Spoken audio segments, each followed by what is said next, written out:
várias vezes aí no Rodeio em Triunfo. Ah, é muito bom. Tá tendo? Pois é, meu esposo estava olhando pela internet. O senhor pode vir também, professor. Pois é bom saber, guria, é bom saber. Pode vir, o pão todo é o que forneço. É? O 1000 pão por dia. Um pãozinho francês? Como é que é? É de cachorro quente, o pão doce e pão de X. Ó! Essa Tô mulher... na correria, eu sozinha. Essa mulher sabe caçar um pão homem. por dia. Hein? Essa mulher aí sabe caçar um homem, viu? Ela usa esse golpe baixo aí. Falando em comida. Quem é que vai resistir?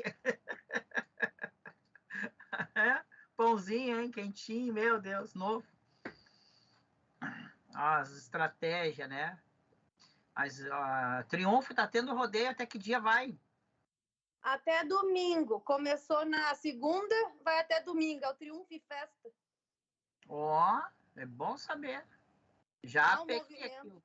Sábado vai ter um show bem grande. É uma dupla famosa, eu nem vi qual é, mas vai estar bem grande o show. É, que bom. Ó, vamos ver aqui na agenda, porque sábado parece que vai ser a minha primeira folga em alguns anos. Não, tá bem bom. E aí a gente ganhou para fornecer o pão. E eu tenho 3 funcionários. Um tá com Covid, um quebrou o pé e um pediu demissão. Aí eu tô sozinha. Nossa, que loucura. Aí administração e padeira promovida essa semana. Meu Deus, que loucura, né? Ou como falta gente, né? Em qualquer lugar, né? Qualquer coisa, né? E não querem trabalhar. Isso é o pior. Não, é um negócio inacreditável, né? É uma coisa assim absurda, né? Hoje falta. E eu pago tribem, eu ainda digo assim, a gente dá o salário bom para padeiro e eles não querem vir por causa que é feriado e tem um rodeio aqui na cidade, né? Uhum. E daí o pessoal fica se fazendo. Sim. Mas eu digo, melhor para mim, eu ganho mais. Tem isso. Mas a Ednei é do lado mesmo, né? São Jerônimo e Triunfo, eu tô vendo aqui no mapa, é do ladinho. É só atravessar o rio. Só atravessar o bote e já tá aqui. É a região de General Câmara ali. Nova Santa Rita, legal.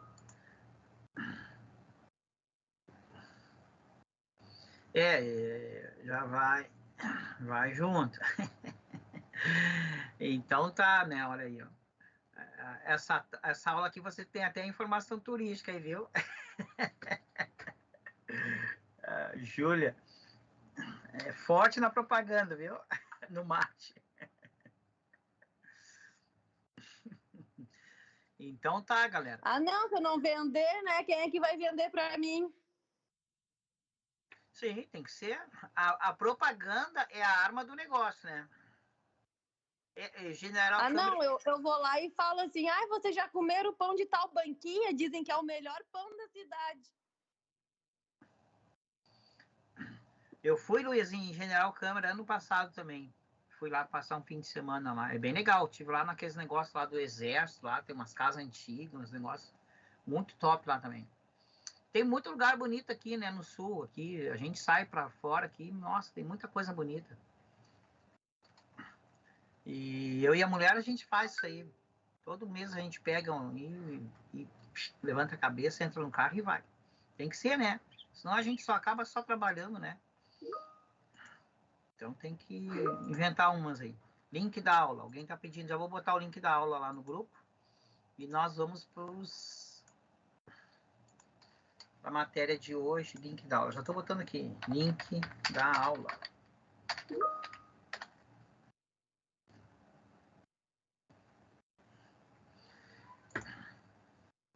Já foi o link da aula.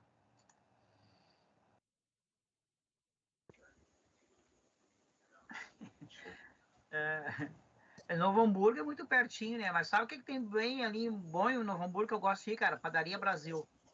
Ali tem um rodízio de café. Para quem nunca foi também, fica a dica. Né? É bom também. Velho, o professor faz turismo gastronômico. Vamos lá, então. Ah, não.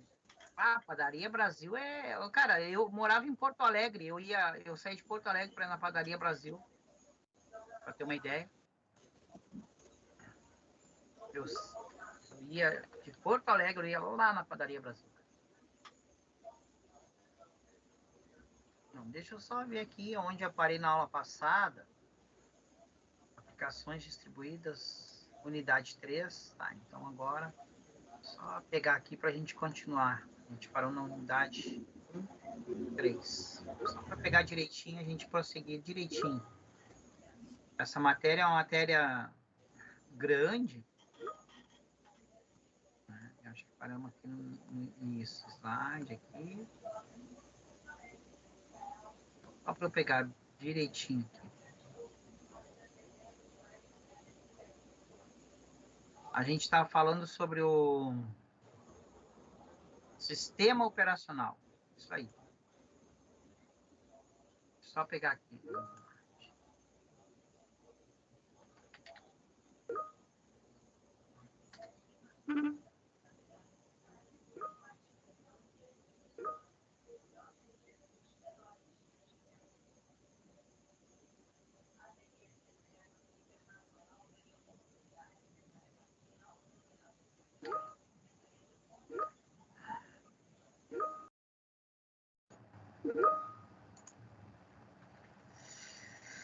Bom, já vou botar aqui o slide, unidade 1, final dela.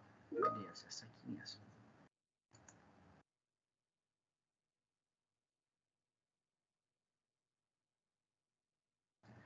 Cara, o X muito bom aqui que eu comi foi em Dois Irmãos, X do Bira, em Dois Irmãos, cara. X do Bira em Dois Irmãos. Cara, que X, cara. É uma loucura, né? O cara sai de Sapucaia para comer um X em Dois Irmãos. Eu já fiz isso. Eu já fiz isso, velho.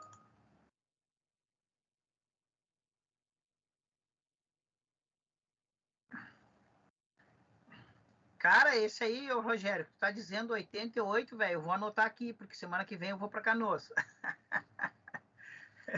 Vou anotar isso aqui. Semana que vem eu vou passar uma noite em Canoas, velho. 88. Vou anotar isso aqui já. 8,80. É, eu também sou vegano, cara. Hoje eu comi alface.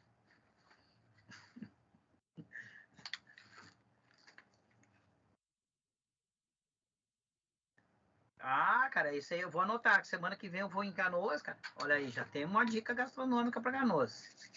Então, vamos lá, gente. Vamos em frente aí, né? A gente faz um quebra-gelo, né? O pessoal aí se comunicar, o pessoal chegar, né? Vamos em frente, então. A gente está com aplicações distribuídas. Deixa eu pegar o livro aqui. Olha o que tem de livro, né? É que tem essa semana aí muita turma mesmo. Graças a Deus.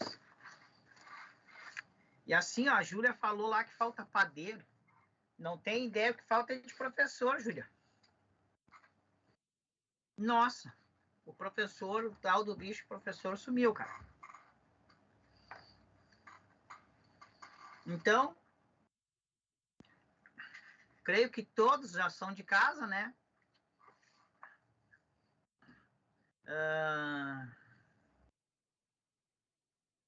Então, nós estamos no livro de sistemas e aplicações distribuídas, certo? Aí depois, no segundo turno, né, da aula, a gente explica ali o rodízio, que são de matérias, aquela coisa toda, tá? Então, numa sequência, isso aqui é segundo semestre, digamos assim, tá? E essa é uma matéria sobre o sistema operacional, ok? Sobre o sistema operacional, nesse livro aqui também, tá? Eles usam muito o livro do Tenenbaum, tá? Esse livro aqui, ó, Andrew Tenenbaum, é o livro que está na referência aí que a Uniaselv usa muito, tá? Então, esse livro aqui, claro que, assim, ó, vamos ser sinceros, né? É um livro de tecnologia. Tu escreveu, ele já nasce morto, né? O atestado dele já está desatualizado, obviamente. Mas esse livro do Tenable aqui, tá? Além do Tenable ser ele também criou um sistema operacional, e a gente viu a aula passada, né? A gente viu na aula passada que o sistema operacional é o software principal, é um software de sistema, tá? Sistemas operacionais modernos do Tenable, tá? Andrew Tenable. Para quem quiser, assim, é um livro, ele não é totalmente velho, desatualizado, tá? Mas para compreender como funciona o sistema, os dispositivos, controles, o cara é bom, tá? O cara é bom e ele destrincha aqui desde os primeiros sistemas operacionais, tá? E é um livro que é usado na referência aqui desse aqui da Uniaselv, tá? Ok? Só para vocês saberem, né? Eu li o da referência ali, eu peguei o mais forte, comprei e li para montar a aula, tá? Então a gente viu a aula passada que o sistema operacional é o sistema principal para o dispositivo ter vida, ok? Então não procure estudar mais, né? Procure aprender mais, certo? A gente busca aí muitas vezes um resultado, né? E se esquece do processo para aprender. A gente tem que focar no processo para aprender. No quarto semestre, tá? Para vocês terem uma ideia, vocês são turma de segundo semestre, tá? Eu tenho turma de quarto semestre, a gente está fazendo programação C. A continuação dessa matéria aqui, depois a gente entra em C no quarto semestre. Então, eu sempre digo para os alunos assim, ó, não tem problema de tu errar, de tu não conseguir, tá? Tu não pode parar, não pode desistir, certo? Se tu fizer e não dá certo o código, continua. A mesma coisa é na nossa graduação, certo? A gente tem que focar e tem que ir até o fim.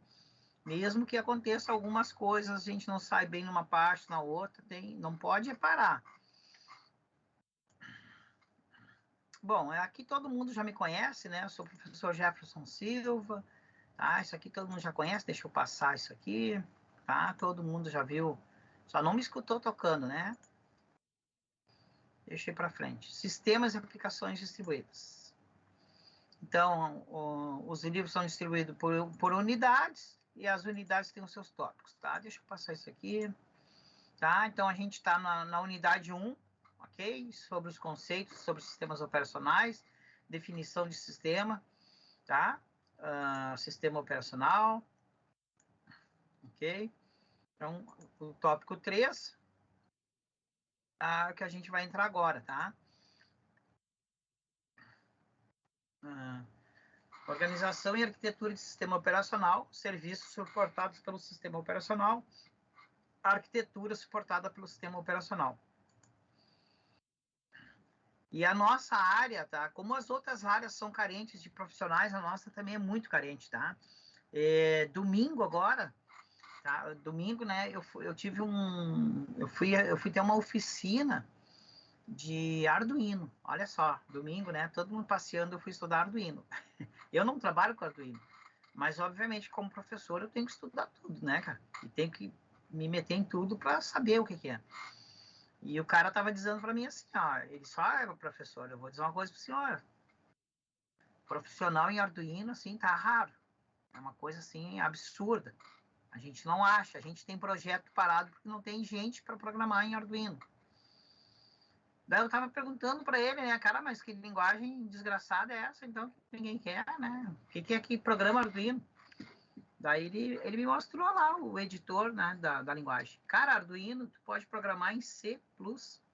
Imagina só, cara. Linguagem mais barbada que C++ não tem. Né? Então, aí, ó, é foco, né, galera? Cara, eles pagam muito bem, cara. Cara, eles pagam muito bem. Porque eles fazem os projetos e eles vendem para indústrias, cara. E a indústria não é... Né? A indústria, assim, os caras não estão nem aí, cara. O cara vende projeto de 100 mil reais, assim, eles nem discutem. Pá, faz e deu. E também, exatamente, né, cara? Como eu acho que o Jean falou, depende do lugar, cara.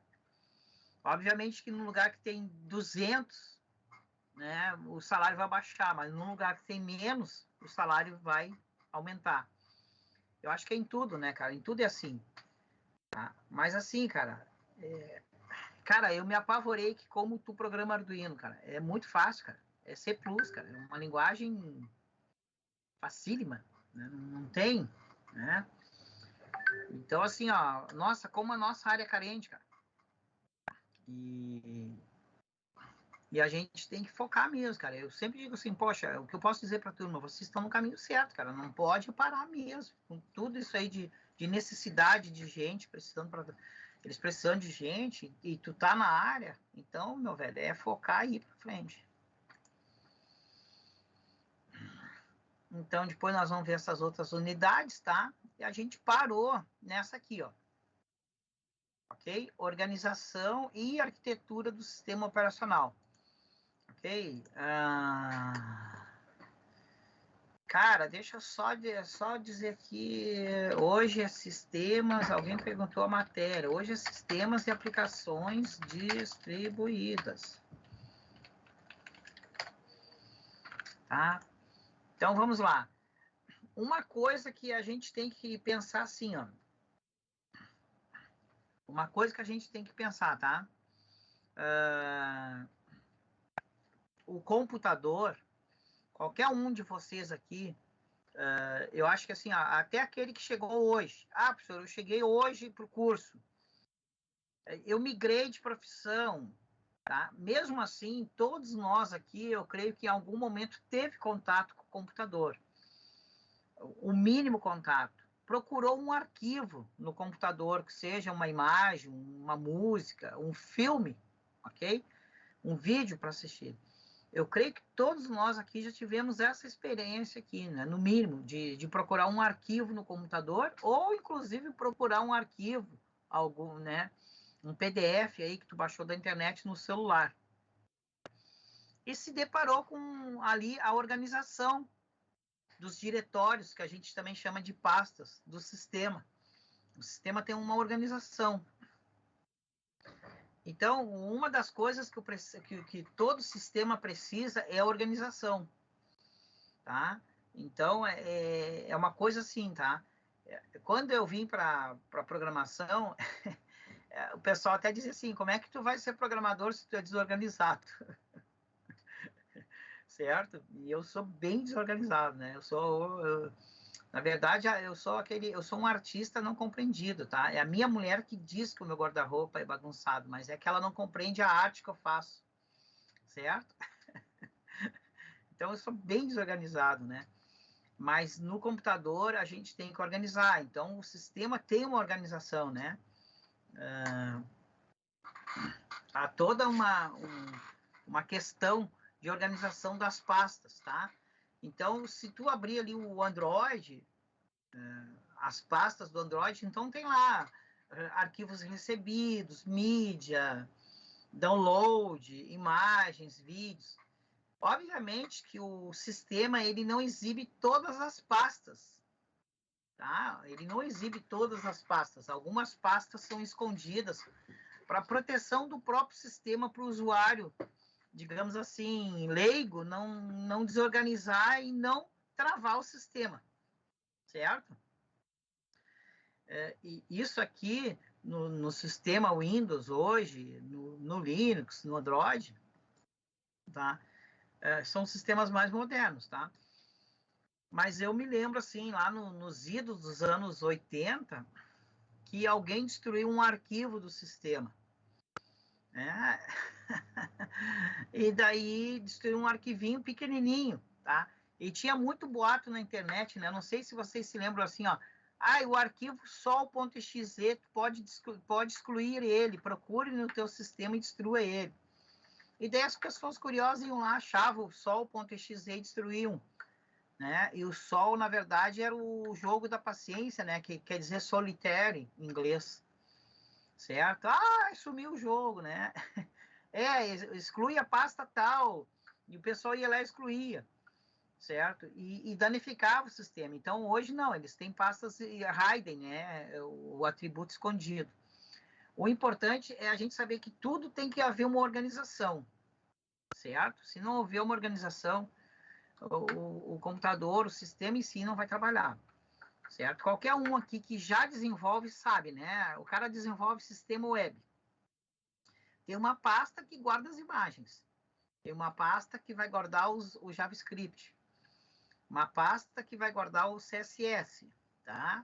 Tem uma pasta que vai guardar o framework. Então, tem tudo separado. Então, já coloca assim na tua cabeça. Essa nossa área trabalha com organização. Tá? E não se preocupa se tu também é desorganizado como eu. Então, nos tópicos, a gente teve a oportunidade de conhecer o conceito inicial sobre o sistema, além de navegar um pouco sobre a história do tipo especial de software, né? O sistema é um tipo especial de software, tá? Agora vamos conhecer um pouco mais sobre a organização e a estrutura, tá? Rapaz, só um pouquinho aqui. Tá, então, chamada, vamos para frente aqui, então. O Teams ontem estava uma maravilha, vamos ver hoje. Serviços suportados pelo sistema operacional. Como você deve lembrar, né, vimos anteriormente, o sistema apresenta uma série de funções, serviços, que deve atender tanto a necessidade do usuário, quanto permitir ao desenvolvedor programar as tarefas de maneira mais fácil. Você percebeu, né, novamente, a referência da dupla eficiência e conveniência apresentada no tópico. Vamos lá. Interface de usuário. O que é uma interface de usuário? Todos os sistemas precisam de uma interface de usuário, tá? Chamada UI, ou UI, alguns dizem, né, em inglês, UI, tá? Então, User Interface, tá? O que ela faz? Permite a execução de comandos iniciados pelo usuário, basicamente de 3 formas. É uma linha de comando, tá? Então, quem já rodou o CMD, né, no Windows é CMD, roda o CMD, aquele terminal tela preta. Muitos não gostam daquela tela preta. Alguém até já perguntou assim para mim, professor, para eu ser programador, eu tenho que mexer com aquela tela preta? Hã? Aquela telinha preta, pequenininha assim, o pessoal digita na TV, os hack. Tá, o terminal, né? O terminal de comando do Windows. Não precisa, tá? Tu pode programar tranquilamente, sem nunca mexer nela. Mas, obviamente, que tudo que vocês estão vendo, essas janelas, botões, menus, tudo isso é uma interface gráfica, é uma máscara, ok? Para facilitar o uso. O sistema monta tudo isso, toda essa interface gráfica. Mas o computador em si, ele tem uma camada de comandos, tá? Que o desenvolvedor, o usuário que conhece esses comandos, então ele dá esses comandos para a máquina, e a máquina recebe esses comandos como instrução e vai fazer alguma operação.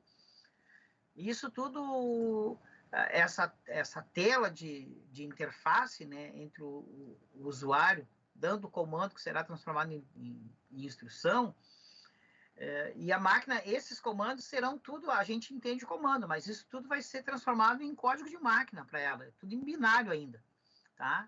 Então, vai haver uma comunicação entre o hardware da máquina, através das instruções que estão sendo recebidas, e os dados, tá? Mas, obviamente, que se a tela continuasse preto, com a letrinha, né, ali, furando os olhos, verde, tá? Eu cheguei a trabalhar na tela preta com a letrinha verde, furando o olho. Obviamente que seria, né, seria terrível para as pessoas. As pessoas não iam se achegar à máquina nunca. Não teria esse grande boom, né, esse grande uso como é hoje. Então, a interface, existe essa interface de terminal, mas não é a única, tá? Então, depois vai virar a interface gráfica, tá? Bom, depois ele fala, então, na interface BET, que são grupos de comandos contidos em arquivos que são executados de forma de lotes. E, finalmente, a interface gráfica, né, que é o pessoal mais amigável, tá? Inclusive, essa interface amigável, muitas das vezes o pessoal chama ela de friendly, amigável em inglês, né? Amiga, é amiga, amigável, tá? Que permite a execução de comandos através dos componentes gráficos, janela, menu, botões, que direcionam esses comandos para operações de entrada e saída. Ok? Bom,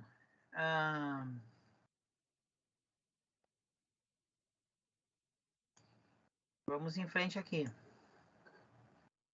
Então, nós temos aqui, ó, a primeira, que é a telinha de comando, né? A CMD do Windows, certo?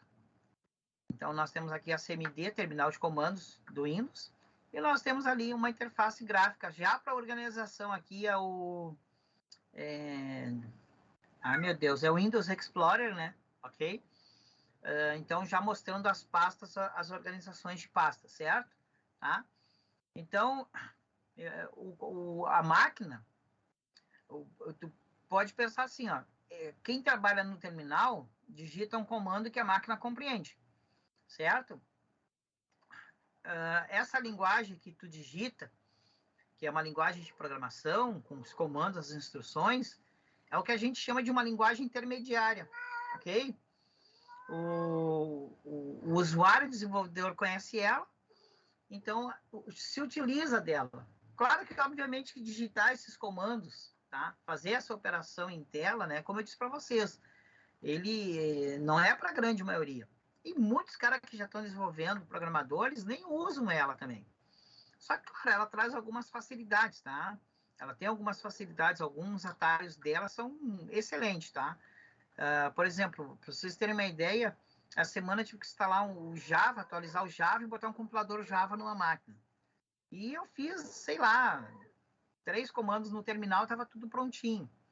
E, de fato, pela tela interface gráfica, tinha que abrir propriedade, botar o caminho, tinha que copiar não sei o quê. E, de fato, pelo terminal é bem mais rápido, foi. Tá? Mas, claro, tudo bem, né? Ô, Donatello, como é que é, cara? Tu não vê que tá em aula, velho? Eu vou ter que dar um microfone pro Donatello aqui, cara. Execução de programas, tá? Bom, então a gente viu aqui, né? Tá numa cadeira aqui na minha frente, do meu lado aqui, cara. O gato tá contestando aqui. Então a gente já viu a interface de usuário, né? Que pode ser 3 tipos. Não esqueçam lá para aquelas provinhas de vocês, tá? 3 tipos, ó. Nós temos então a interface de comando, a interface de batch ou lote e a interface gráfica, ok? Temos alguém aqui que já está programando em Python?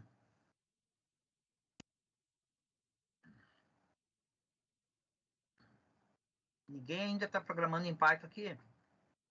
Ó, Ivana, sim, beleza, né? E já chegou na biblioteca gráfica do Python? O tkinter? Tkinter? Fala, Jean. Professor, essa segunda parte que fala do lote ali, aquilo ali não tem nenhum exemplo no livro. Eu não cheguei a conhecer aquilo ali. Você sabe me dizer algum exemplo de lote? Porque aquilo ali eu não conheço mesmo. Deixa eu pegar aqui o batch aqui, já vou procurar um exemplo de batch. Na verdade, executar tarefas em lote tudo bem, entendeu? Mas a parte do sistema operacional que requer alguma coisa, aquilo ali eu desconheço. Tu nunca fez um arquivinho batch? Sim, mas isso aí não é relacionado ao sistema operacional, e sim à aplicação, né? Sim, Tu fazia um arquivinho .bat, né? Era muito bom para dar susto no usuário incauto, né? Não, eu só desconheço a parte do sistema operacional que faz aquela parte ali. Que no livro não fala nada disso, entendeu? Meu medo é chegar na prova e aparecer lá. Cite Sim, um exemplo em batch. Sei lá, procura eu no nunca vi isso aí. Não tem nesse livro da Unicelv? Vamos ver aqui. Não tem nada. Procurar no PDF. Só tem o que está falado aí, né? Bem o que está no slide aí. Mas assim, em prática ou qualquer coisa do gênero, não fala nada. Eu até procurei na internet e não achei nada, né? Só para não ficar voando. Mas já anotei aqui o teu batch aqui. Deixa eu só ver aqui que tem uma pessoa falando aqui também. Exatamente. O Luiz, esse aí que eu estava falando, né? Daí é tipo a aplicação, né? Lote batch. Tipo, tu pega várias fotos e vai fazer um mosaico, é uma operação em batch. Tu vai pegar vários arquivos de texto e converter em um só, é uma operação em batch. Mas isso aí não é uma operação relacionada ao sistema operacional, que na verdade o sistema operacional sempre é controle de hardware, entrada e saída de dispositivo, CPU, memória, né? Essa parte do batch aí, isso aí eu fiquei meio não entendi, mas Mas peraí que nós vamos achar, assim, um exemplo.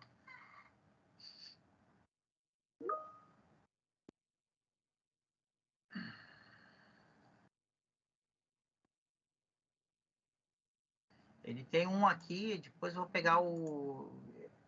eu tô com... Só um pouquinho, eu vou deixar aqui na tela, que eu tô com apresentação. Eu tenho mania, vocês sabem que eu tenho mania de escrever na tela, né? Só que eu tô com slide, eu já tava riscando na tela, não tem lápis. Essa não, versão não, eu ô já não. professor, nem para a aula para ver isso aí, não. Vamos tocar Vamos o trocar. Mas eu speedrun já aí, tenho um depois exemplo, manda lá uma dica para mim, por favor. eu já Valeu tenho aí. um exemplo aqui para ti. Tá? Eu tenho um exemplo aqui, muito bom aqui, que é um batch de sistema operacional, tá? O Time Shift ele faz o batch em lote para backup. Mas depois eu pego aqui o desenho. O Time Shift e no Windows, tá? Que vocês desculpem, tá?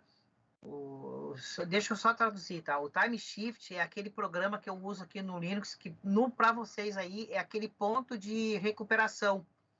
Aquilo é um exemplo de batch, tá, Jean? Certo? Perfeito, professor, entendi, Aquele entendi. é o sistema de lote de sistema que tu quer. É o backup Entendi. de sistema, ponto de recuperação. É que, assim, ó, é uma loucura, né? 22 anos com Linux, tá? Time Shift, para mim, para vocês, é ponto de recuperação. Esse é o exemplo, tá? Cara, e é uma pena que não tem Time Shift para o Windows. É uma loucura, cara. É o melhor programa de ponto de recuperação. Vamos lá. Execução de programas. O sistema operacional carrega e executa um programa em memória e depois o encerra de maneira normal ou não. E nesse caso deve indicar qual erro ocorreu. Eu creio que todo mundo algum dia tentou usar um programa e ele deu uma janelinha assim, erro de exceção, e deu algum código X0, não sei o que, uma coisa estranha assim. Eu creio que já aconteceu com vocês, né? Então, Até hoje acontece. até hoje, qual é o sistema? Que é Windows. É. Ah,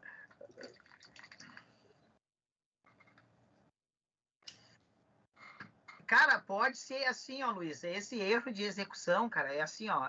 Quando nós chegar lá em programação em C, porque essa matéria aqui, gente, ela dá uma introdução ao sistema operacional. No próximo semestre, nós vamos aprofundar essa matéria e nós vamos fazer algumas coisinhas em C. E daí nós vamos ver aonde nascem os programas mesmo. Cara, e se tu esquecer lá um espaço, uma vírgula, qualquer coisa, o compilador acusa. E se tu esquecer lá de algumas coisas, se ele não acusar depois na execução, ele dá essas maluquices aqui, tá? O interessante eu li um autor, agora não vou conseguir me lembrar, mas tem um autor que diz assim, a gente já está experimentando o computador quântico, mas ainda não aperfeiçoamos os sistemas que nós usamos, nem da forma em larga escala ainda falta muita coisa, não existe sistema perfeito, ele diz, em outras palavras, tá? E é como mais ou menos tu falou isso aí, cara, tá? Como tu tinha falado ali, Luiz, tá? Pode ser de programação mesmo, tá? Agora de DLL nem vamos falar, né, cara? Daí o cara desiste. Operações de entrada e saída, tá? Então, o computador, gente, ele tem sempre uma operação de entrada e saída envolvida. Ok? O que é entrada? Alguma coisa que a pessoa informa para ele, tá? Então, por exemplo, agora aqui a colega falou festa em Triunfo, né? Eu dei uma entrada para o sistema. Abri o navegador, botei ali eventos em Triunfo. Estou dando uma entrada. eu digitei alguma coisa ali no navegador, na busca. Então, a busca lá trouxe os resultados. Os resultados vocês podem entender como saída. Esse é um exemplo clássico, tá? Ok? Mas, por exemplo, tu clica num botão. A tua vontade é efetuar aquela ação que está no botão. Tem ali o botão, por exemplo, com a imagem da impressora, né? Um ícone clássico. Viu a impressora, tu sabe que tu quer imprimir. Então, tu está dando uma entrada, está dando uma instrução. Quero usar a impressora. E ele, então, vai ativar a impressora e a saída, a resposta vai ser, né? Não que seja a saída uma folha, mas a saída vai ser a resposta dele executando aquela operação.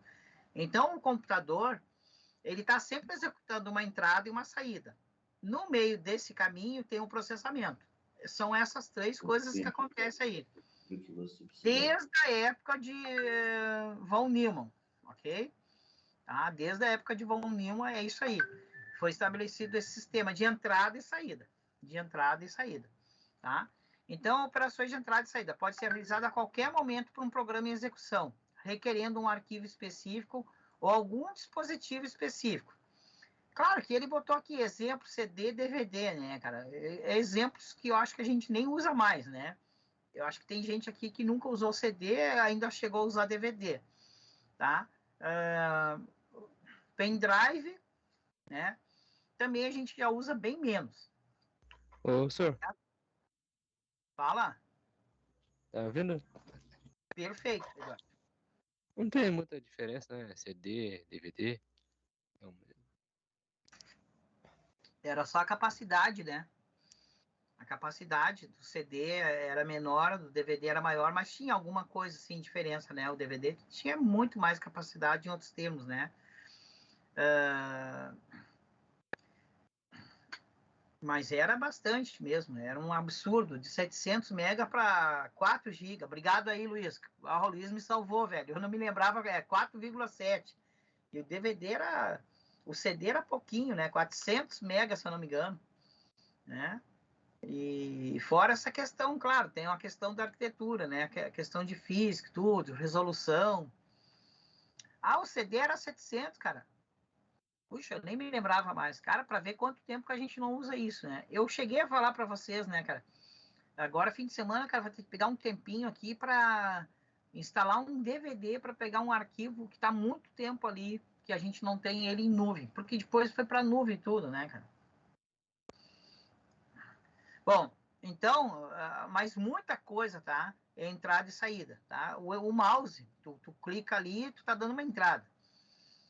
Certo? Ali ele deu um exemplo, mas muita coisa vai ser entrada. Quando tu pega o teclado no teu celular, vem aquele teclado virtual e tu põe na busca, tu tá dando uma entrada.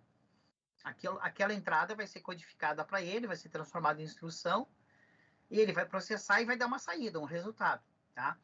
O computador, olha só, tu tá jogando, tá? Esse é o exemplo que eu acho mais legal, porque eu vi o cara criando um joguinho, tá? Tu tá jogando ali, né, e tu pressiona a tecla para ir pro lado, o braço do personagem. Tu tá dando uma entrada. Aquele personagem, na verdade, tu vê todo bonitinho, colorido ali, um boneco, né, feito ali tridimensionalmente. No jogo, ele é um objeto, certo? E tu comanda as partes do objeto por funções, certo? E ali tem uma função que vai obedecer a parte que tu tá em uso, e o que é para fazer com aquela tecla naquele instante. Então, tu está dando uma entrada. Vai haver um processamento, um recálculo daquele personagem, vai ter uma saída, que vai ser a ação dele no cenário. Então, isso que é a diversão, tu vendo todos os gráficos, mas por trás ali, meu velho, é um monte de programação, tá? Eu quero ver se eu consigo trazer... nós temos um professor muito bom, que ele faz isso aí, né? Ele dá aula de jogos aqui na Uniaselv, e eu quero ver se eu trago ele pelo menos um meio turno aqui numa aula no semestre que vem, que nós vamos ter as matérias mais práticas, para ele fazer ali, mostrar um bonequinho e fazer ali 2, 3 comandos para vocês verem como é que é feito isso aí, tá? Professor Jonas, é um negócio gabarito, tá? Negócio muito legal, jogos eletrônicos, que também é uma área muito grande, né, dentro da nossa, tá? Eu programei alguns joguinhos bobo, tá? Bem bobo mesmo. Jogo da velha, A coisa bem básica eu programei, tá? E eu, no computador, cara, eu só gosto de jogar xadrez, tá? E o único jogo mesmo que eu joguei em 16 bits, que para mim é fantástico, é o Wolfenstein. Mas esse é muito antigo, né? O Wolfenstein. Né? Isso aí, se alguém ouviu falar... Wolfenstein, né? Eu joguei em 16 bits. Se alguém ouviu falar em Wolfenstein...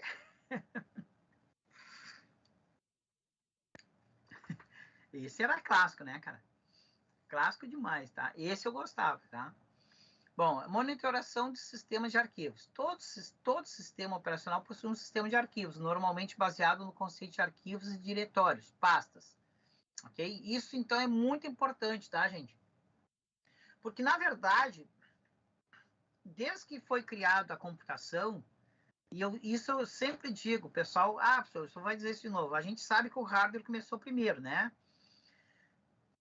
Cara, desde que começou a computação, na verdade, qual era o grande propósito? Poxa, é a gente poder armazenar informação dentro da máquina, ok? E levou tempo, cara, tá? O armazenamento, ele só veio em 56, com o lançamento do RAMAC, pela IBM. Mas a computação, ela começa já em 1930, então nós levamos 26 anos para ter a capacidade de armazenar arquivos dentro de uma máquina, tá? Então, e depois, obviamente, então, não era como hoje, obviamente, tá? Mas, então, já começa lá em 56 a possibilidade de armazenar. E, obviamente, para que tu vai querer um dispositivo? Se não é para ter as tuas fotos dentro, teus vídeos, certo? Por que tu vai querer o computador se não vai querer ter dentro dos teus documentos, certo? Teus trabalhos, as coisas que tu faz. Então, a manipulação de arquivos é algo muito importante, parte do sistema muito importante que a gente tem que saber, que é uma operação que o sistema operacional nos ajuda, tá? Obviamente que os arquivos todos são transformados em binário e estão ocupando algum canto dentro do HD, tá? Ou dentro do SSD, tá? Ó, até tô com um SSD que eu não tive nem tempo de instalar ainda, tá? E também tô até com o HD aqui, que eu tenho que botar no case e transportar de um para o outro. Mas ainda não tive nem tempo de fazer isso, tá? SSD é vida, né, meu velho? Tá? Então, tá? Em algum canto, em algum lugar, o binário foi convertido em bytecode, tá aqui dentro, tá? Certo? E isso era uma coisa que o homem queria, né, cara? É um dos objetivos, então, o armazenamento, tá? E a recuperação desses dados quando se precisa, tá?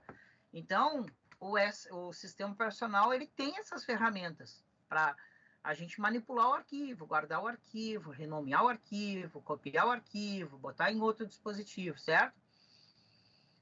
Então, essa é uma das funções principais, tá? Para o usuário final, principalmente.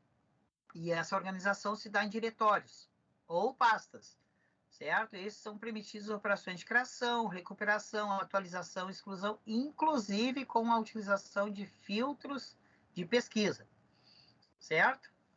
Bom, vamos em frente. Comunicações. Os processos criados pelos programas em execução, olha só, aqui tem um conceito, tá? Que é muito importante a gente prestar atenção. Processo. O que é processo? Tá? O processo no computador é um programa em execução. Tá? Então, esse é um detalhe bem interessante, um detalhe muito técnico. Se tu ligar o computador e não fizer nada, tu não abrir nada, nenhuma janela, ok? Tu pensa assim, não tem nada, o computador está zerado, está parado. É ler do engano. Na verdade, existem processos para tu ter já até a tela do Windows ali, digamos assim, que está em segundo plano, tá em background. Se tu for ali no gerenciador de tarefas, tá, ele vai dar o que está em background. E tu vai te apavorar, tá? Às vezes o computador está paradão e tu vai ver ali, tem 80 processos em execução.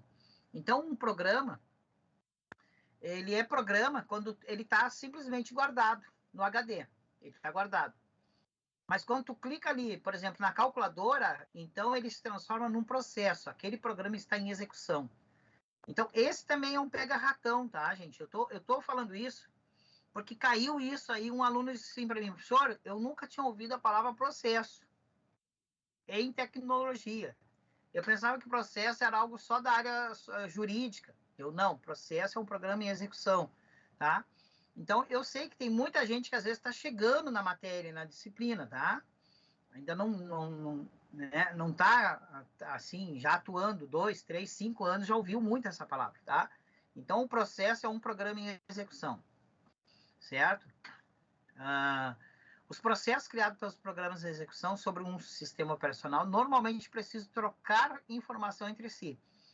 A troca de informação entre si, tá, é o que faz a coisa ser legal. Tá? Quando a gente trabalha em programação, a gente sabe que vai ter que haver troca de informação entre os programas, os processos na máquina, tá? É isso que vai fazer a coisa acontecer. Isto é, preciso se comunicar. Tais processos podem estar rodando em um ambiente no qual as máquinas compartilham uma memória em comum ou mesmo um ambiente de redes, através de sistemas computacionais diferentes. Seja através de mensagens entre sistemas diferentes ou de memórias compartilhadas, os processos em execução, eles precisam se comunicar, ok? Então, os processos estão sempre se comunicando. O Teams é um processo, mas ele tem que se comunicar para transmitir para fora a aula que eu estou dando, né? Então, ele vai se comunicar com uma aplicação de internet. Não é o Teams que conecta à internet. Existe outro processo em execução mantendo essa conexão. Então, olha só, aqui é um exemplo de comunicação, certo? Tá? Eu estou dando aula, eu busquei um slide que estava dentro da minha máquina. Houve uma comunicação. O Teams é uma aplicação, né, um processo em execução dentro da minha máquina. No momento que eu abri ali para buscar um arquivo, o Teams teve que se comunicar com o sistema lá onde estava procurar isso. Então, as comunicações, elas são, como a gente diz assim, elas são transparentes. A gente nem se dá conta, mas há muita comunicação, certo? Olha só, eu creio que um dos processos que mais trabalha, tá, é a clipboard, ou a área de transferência. Quantas vezes a gente copia algo para a área de transferência? Tu tá num texto, tá, né? Tu tá lá na internet, tu seleciona um texto, tu dá Ctrl+C, tu copiou, ok? Daí tu quer colar aquilo ali, tu fazendo a pesquisa para o paper. Essa frase está certinha, eu vou pegar aqui e botar no paper. Olha só, então tu pegou o navegador, agora tu tá com o teu editor de texto. O clipboard é um outro processo que está executando, tá? Então, olha quanta comunicação há e a gente não vê, certo? Eu não sei, tá? Vocês aí, eu sei que uns já estão usando o Windows 11, certo? Eu não sei se o Windows 11 ele tem controle de clipboard. Ele mostra as camadas do clipboard. Ele não tem isso? Ele mostra? Legal. Agora tem, né? No Linux tem isso aí desde que a gente está usando, né? Daí a gente tem ali uma barrinha, tu vai copiando, né? Ele tem as camadas, daí tu pode inclusive selecionar a camada tal, e ele vai trazendo, né? O 10 tem, valeu, não sabia. É muito bom saber, tá? Agora eu disse para vocês, né? O Frank veio a óbito, eu comprei uma máquina e comprei outra máquina. Daí agora eu já comprei 2 máquinas de vez, tá? Comprei duas i7 aqui no escritório. Agora eu tenho que configurar isso aqui, né, cara? Certo?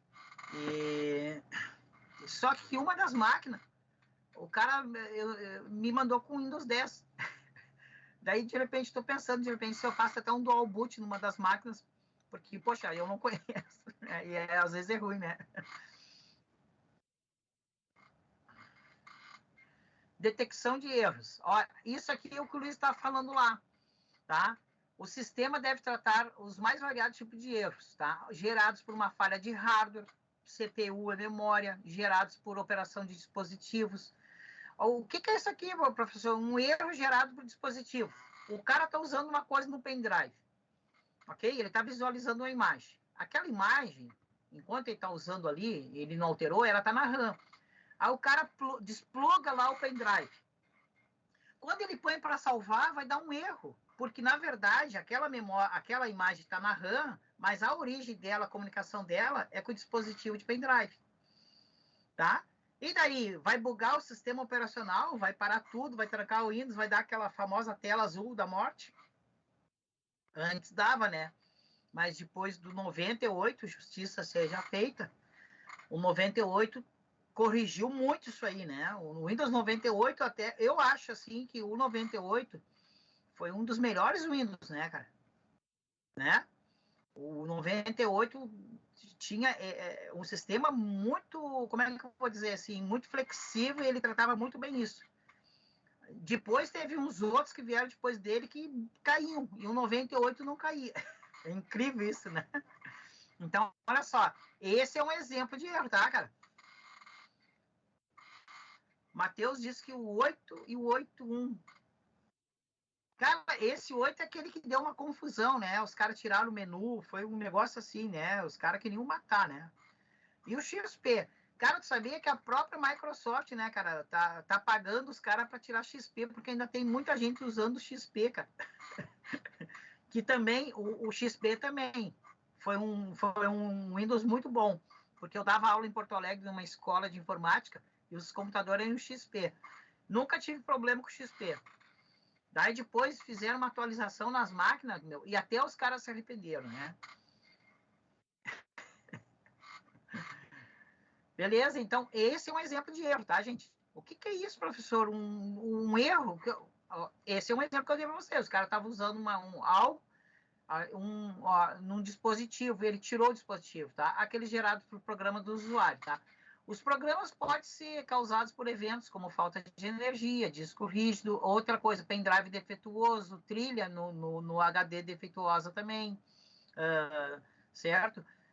Outra coisa, né, cara, o pessoal não tinha pena. O cara pegava o pendrive e ia lá na Lan House, você lembra? Plugava o pendrive na Lan House, depois trazia o pendrive e plugava no notebook em casa. Não tem outra, né, cara? Daí não há sistema que aguente também, né, cara? Porque imagina quantas coisas ele trazia naquele pendrive, né, cara? E daí bugava tudo mesmo, tá? Tinha que formatar, né? Alocação de recursos, outros serviços do sistema, tá? Alocação de recursos. Esse serviço é essencial para um sistema na medida que é responsável pela distribuição dos processos do usuário e do próprio sistema, tá? Essenciais, CPU, né, o processamento, memória principal, armazenamento de arquivos, por exemplo, tá? Armazenamento de arquivos, HD, ok? CPU, processador. Memória principal é a RAM, tá? Puxa, pera aí, cara, eu acho que eu tenho uma RAM aqui do lado, né? Depois eu vou pegar a RAM ali, tem uma RAM aqui do ladinho, cara. Como eu disse para vocês, tá? Ainda não tive tempo de formatar, tá meio bagunçado aqui, tá? Contabilização. Permite a contagem de quantidade do tipo de recursos acumulado pelo usuário e os processos permitindo um controle de liberação de recursos, tá? Cara, isso aqui eu vou dizer para vocês assim, tá? É incrível que eu entendi isso aqui mais quando eu estudei neuropsicopedagogia, tá? O cérebro humano, na verdade, foi o espelho para os caras criarem essa questão de gerenciamento, tá? Dos recursos de memória do computador, tá? Esse HD, tá? O HD, ele apenas armazena as coisas. As coisas estão aqui dentro fria, gelada, elas estão ali estática, tá? Esperando ser chamada para ação. Quando o usuário clica em alguma coisa lá, em algum aplicativo, que eles entram em ação de fato. Só que eles são virtualizados mesmo de fato e entram em ação na RAM. Tá? E o sistema, então, ele tem que gerenciar a RAM, ok? Então, assim, ó, o pessoal diz aí, o Chrome come muita RAM, né? Isso aí vocês já viram falar, né, cara? O Chrome consome muita RAM, ok? E por que o Chrome consome muita RAM? Certo? Cara, se tu abrir o gerenciador de processos, tu vai ver que cada aba que o Chrome está exibindo para ti ali, naquelas abinhas em cima, na verdade, cada aba é uma instância, é um processo isolado, cara, que ele cria do navegador. Então, é como se ele abrisse vários navegadores, mas naquela tua tela ele está mostrando tudo juntinho pela aba, a navegação pela aba ali, para tu clicar, aba tal, mas é tudo separado pelos processos, cara. Então, acaba consumindo muita RAM mesmo, tá? Só que é o seguinte, não é só o Chrome tem fama. Daí um dia desses, tá, cara, né, é uma loucura, né, cara? O cara cheio de serviço de trabalho, era 1h30 da manhã, e eu comecei a trabalhar assim, digamos assim, abri ali o editor, várias coisas, compilador, e comecei a acompanhar pelo editor de processos do Linux. Ô, velho, o VS Code faz a mesma coisa também, sabia? O VS Code também, cara, para cada aba ele abre um processo, cara. Ele não é um processo só. Fala, Jean.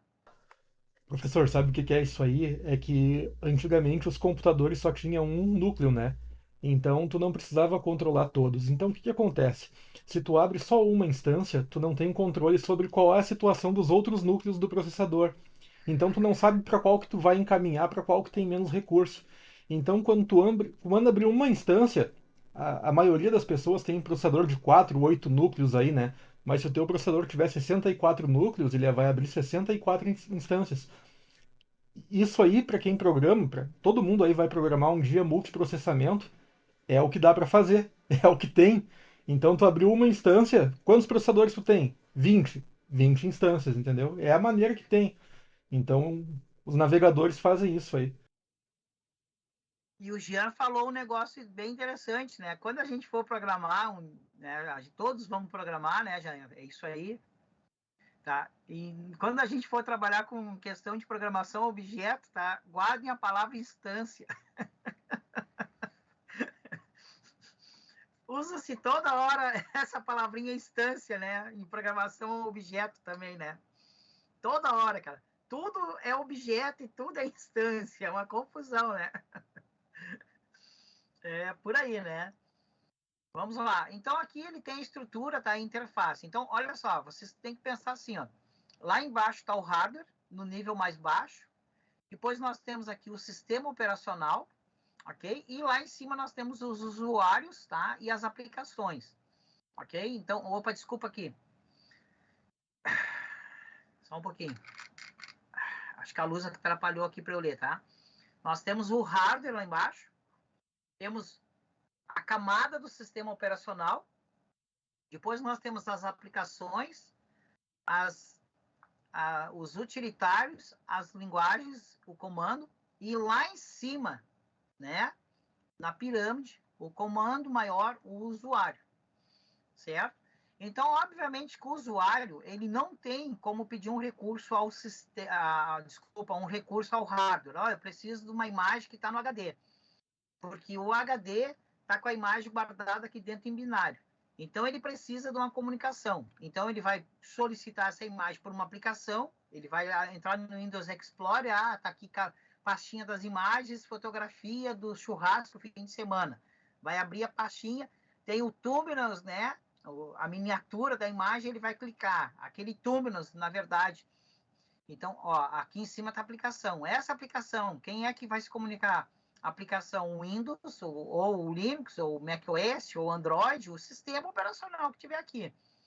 Vai se comunicar, receber essa instrução e vai mandar essa solicitação para o hardware. Ó, cara, ele precisa dessa imagem. Opa, vamos ver onde está alocado isso. Vai trazer ela. A mesma coisa, ele vai entregar isso, tá? Assim como o usuário requisitou, ele vai ter que ter uma resposta. Obviamente que o HD, tá? Aqui, ele tem binário. Ó, pega aqui para ti um monte de 0 e 1 e joga em cima do usuário. O usuário não vai entender aquilo. Então, tem uma aplicação lá em cima também, que vai pegar e deixar bonitinho para ele ver a foto, tá?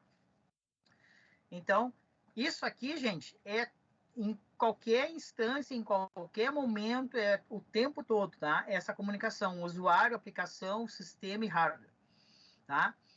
Só que, claro, hoje, cada vez mais, a gente nem vê a velocidade disso, é muito rápida, tá? Trabalha em nanosegundos tudo isso, ok? Cada vez mais, como o Jean mesmo está falando agora aqui, né? Os processadores hoje não são mais single core. O que é isso? Havia uma única camada no processador para fazer tudo isso. Hoje nós estamos trabalhando aí ó, com 7, 8, 9, 11 camadas, tá? 11 ainda tá muito cara, né? Eu fui ver o preço de um i11, meu Deus, né? Daí não dá. Daí tem que vender o carro para comprar um processador desse, né?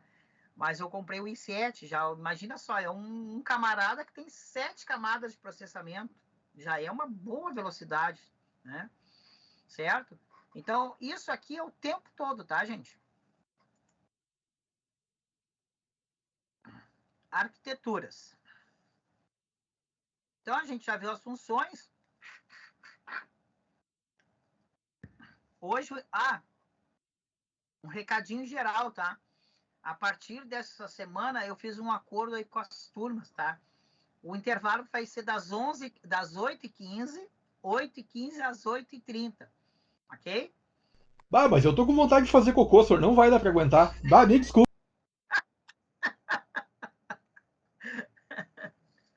Tem o intervalo, tá? 8h15, 8h30. Ok? Um pessoalzinho assim, tá? Pediu assim, ó. A galera disse, sabe, senhora, o primeiro momento da aula tá muito curto e o outro tá muito grande. Daí a gente fez né? Agora que você conhece as principais, né? Vamos ver a sequência dos serviços, tá? Sobre o modelo de arquitetura. Arquitetura monolítica, arquitetura em camadas, arquiteturas virtuais e arquiteturas microkernel, tá? Então, o que é arquitetura? É como é estruturado o sistema, tá? A arquitetura mais direta para a concepção do sistema, porém mais desorganizada e ineficiente, conhecida como a grande bagunça, tá? E que alguns autores chamam também de estrutura simples, no qual o sistema é considerado como um conjunto, no qual o sistema é construído com um conjunto de rotinas que pode ser chamadas umas pelas outras sem qualquer critério. E sempre que uma rotina nova é necessária, ela apenas é criada e adicionada ao conjunto já existente, formando um imenso programa único e executável, tá? Então é o seguinte, em alguns casos, certo?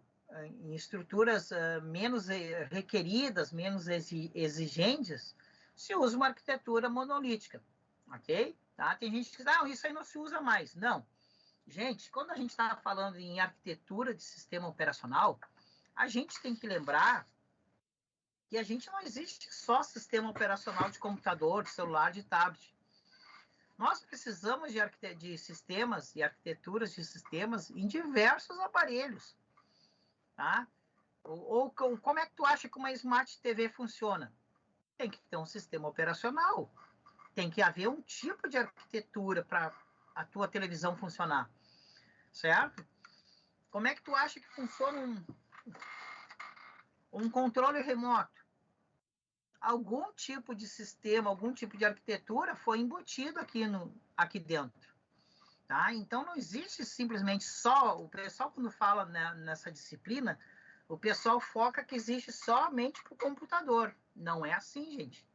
Tá? Nós temos muitas necessidades. Nós temos sistemas embarcados. Tá? Vocês podem, inclusive, depois da aula, dar uma olhada, tá? Uma pesquisada, sistema embarcado.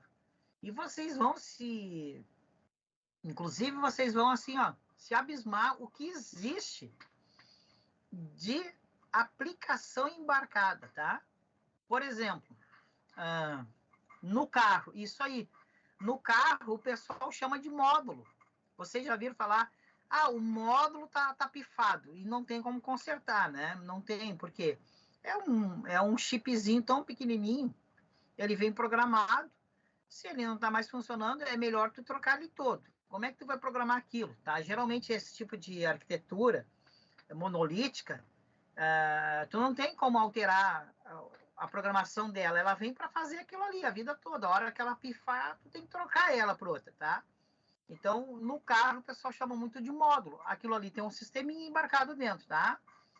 Então, nós temos aí, ó, é como o Luiz botou aí, ó, nós temos em carro, temos em aviões, temos em TV, temos em box, tá?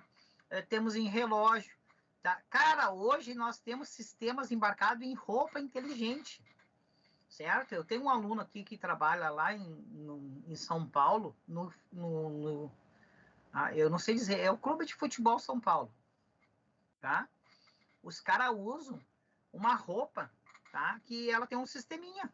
O jogador faz todo o treino, eles têm todo o histórico de saúde do cara, batimento, velocidade, tudo ali por aquela roupa que está ligada a um terminal, certo? Cada uma é uma máquina, ok? E é extremamente leve, assim, é um peso assim irrisório, ele diz, tá? Então, existem muitas arquiteturas, tá?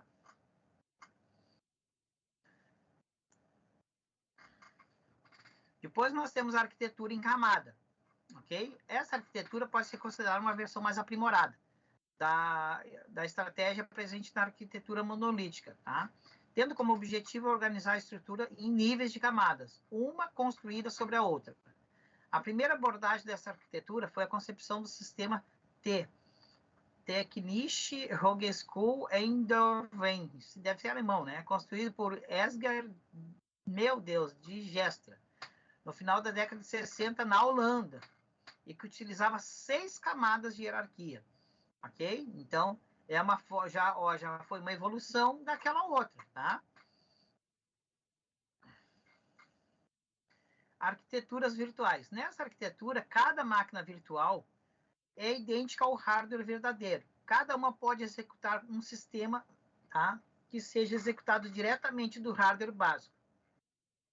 Diferentes máquinas virtuais, VM, podem executar e frequentemente executam diferentes sistemas operacionais. Diferentes implementações de máquinas virtuais são vendidas comercialmente, como, por exemplo, a VMware, a Virtual e VirtualBox, tá? Bom, só que é o seguinte, ó, só para vocês terem uma ideia, tá? O que é a arquitetura de máquina virtual? Tu tem um hardware, ok? Então, ele cria um isolamento, tá? Ele cria ali um bloco aqui, ó, como esse aqui tá aqui, um bloco, tá? E ele tem os mesmos recursos, tá? Que tá abaixo dele, ok? O hardware, ok? A memória, o processador. Ele pega uma parte para ele cria um isolamento e tu pode instalar, inclusive, tu pode ter o Windows e instalar ali dentro um Symbian. Tu pode estar no Windows e pode instalar um BOS.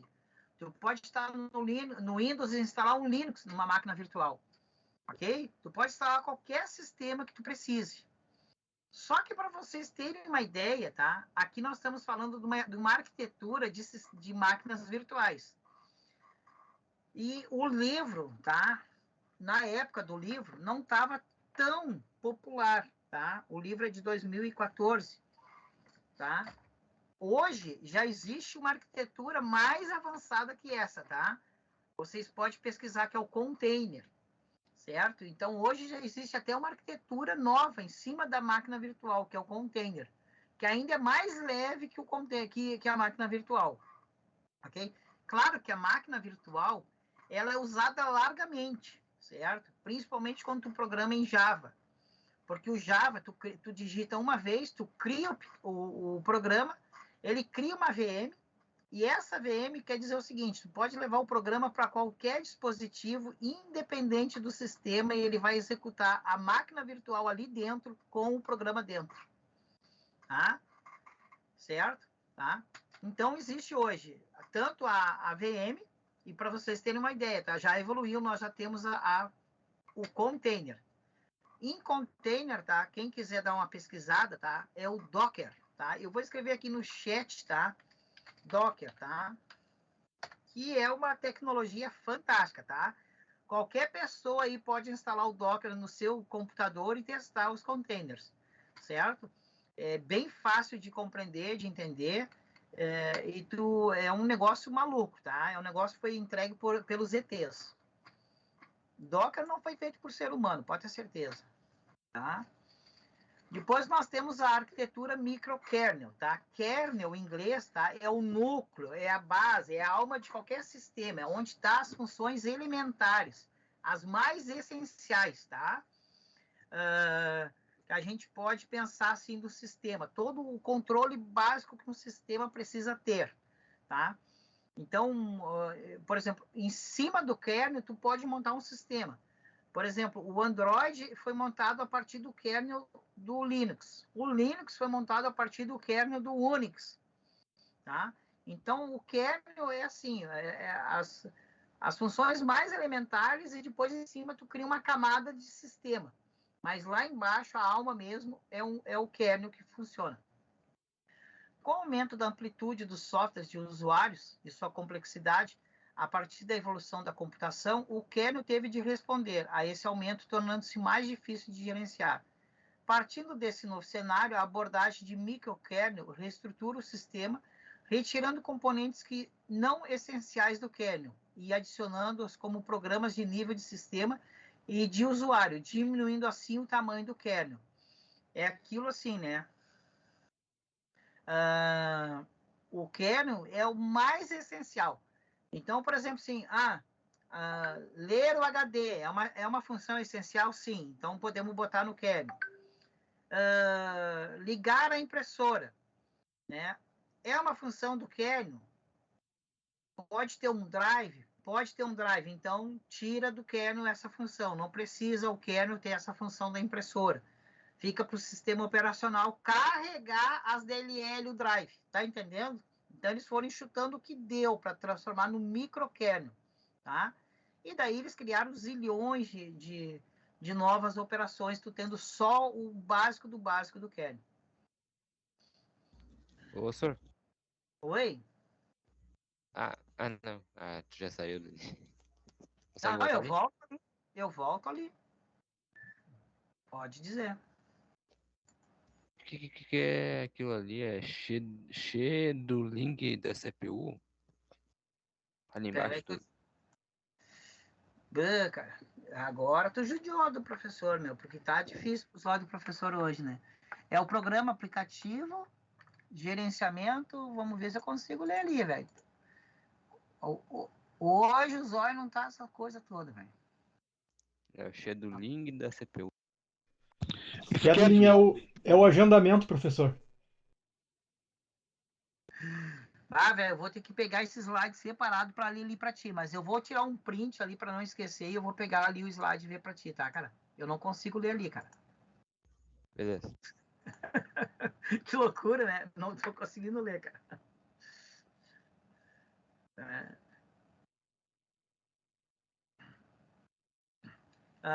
Eu não tô conseguindo ler, né?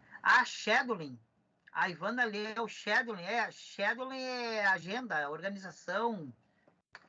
Scheduling. Scheduling para mim é isso aqui, ó. Uma agenda. Scheduling. É organização. Planilha de organização. Se é isso, a Ivana botou ali. Scheduling. Fala, César. Professor, boa noite, primeiramente. Seguinte, eu estou tentando entender o que é o kernel. Na minha concepção, me desculpe se eu estiver errado, mas o kernel é tipo um comando essencial que precisa, ou seja, são reunido em cima né, do kernel alguns comandos que são essenciais que não tenha outros aparatos em cima dele. Eu não tô tentando entender o que é o kernel. Tipo assim, ó. Precisamos botar um reprodutor de vídeo. Não precisamos, porque um reprodutor de vídeo pode ser controlado pelo sistema, pode. Então, o kernel não precisa controlar o vídeo, entendeu?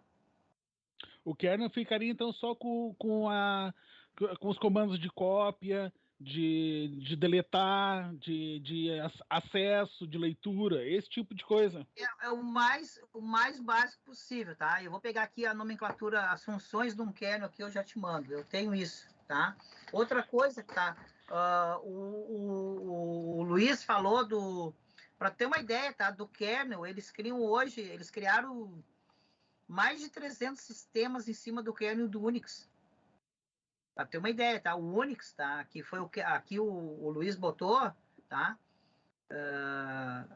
O Unix, cara, os caras criaram mais de 300 sistemas. Esse Andrew Tenable aqui, ele é o pai do Unix, ô Luiz. Tá? Esse livro aqui, ó, o Tenable, o Andrew Tenable, ele é o pai do Unix. Tá? Então, olha só, né? O cara conta aqui as histórias dos sistemas operacionais, tá? E ele é o pai do Unix, cara. Então, imagina só, o cara criou o kernel do Unix, tá? Criou o Unix eles poliram, tiraram tudo que tinha de firula, ficou só o kernel. Daqui veio o Linux e veio o Android. Já imaginou, cara? Já imaginou que loucura? É uma cabeça, né? Tá? Então, as funções essenciais, tá? O resto que é perfumaria, tira-se tudo. Fica só o núcleo mesmo. Eu vou pegar aqui eu tenho um histórico aqui do kernel, eu boto depois do intervalo, tá? Vamos fazer o nosso intervalo e voltamos às 8h30, ok? Até mais.